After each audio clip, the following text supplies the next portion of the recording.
મુકેશભાઈ, કયા કાર્યક્રમમાં ઉપસ્થિત છો? આપના આજે વરદ વિસ્તાર સુધી અને કેટલા સ્ટોલો છે, કઈ રીતનું આખું સરસ મેળાનું રાજ્ય સરકાર દ્વારા આયોજન કરવામાં આવ્યું? આદરણીય વડાપ્રધાન મોદી સાહેબ આત્મનિર્ભર ભારત 2047 એક સ્વપ્ન છે. એના અનુસંધાનમાં આત્મનિર્ભર મહિલાના કાર્યક્રમના સંદર્ભમાં ગુજરાતમાં સરસ અને ગુજરાત લાઇબ્રેરી પ્રમોશન કંપની દ્વારા સંયુક્ત રીતે એક અહીં સરસ મેળાનું આયોજન કરવામાં આવ્યું છે.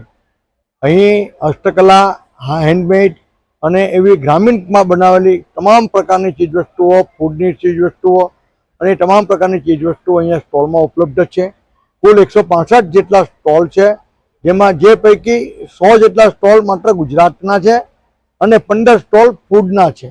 આ સ્ટોલ જે ગુજરાત બહારના પણ છે, 27 રાજ્યોમાંથી આ સ્ટોલ ઇન્સ્ટોલ થવામાં આવ્યા છે અને 18 દિવસનો આ મેળો છે. અને આ મેળામાં બેસ્ટ સ્ટોલનો એવોર્ડ, બેસ્ટ ડિજિટલ સ્ટોલનો એવોર્ડ, તો અનેક પ્રકારના એવોર્ડ સ્ટોલના માલિકોને પ્રમોશન કરવા માટે આવે છે અને ખૂબ મોટી સંખ્યામાં લોકો લાભ લે છે. મારી તમામ શ્રુતિઓને અપીલ છે કે સવારે 9 થી સાંજે 7 સુધી આ સ્ટોલનો જરૂર પ્રમાણે તમે એની વિઝિટ કરો. અહીં સ્વદેશી બનાવવાની એકથી ચડિયાતી ચીજો આપને પ્રાપ્ત છે. આપને ખરેખર મજા પડશે.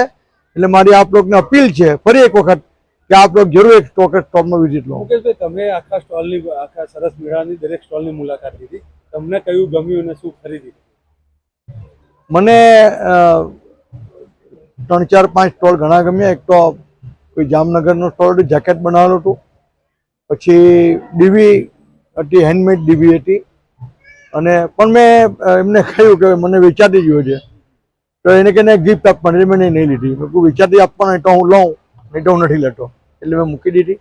ઉપરાંત ઓર ચોર આમલાના ચોખાનો એક આખો સ્ટોલ છે, એમાં અલગ અલગ પ્રકારના મિલેટ છે.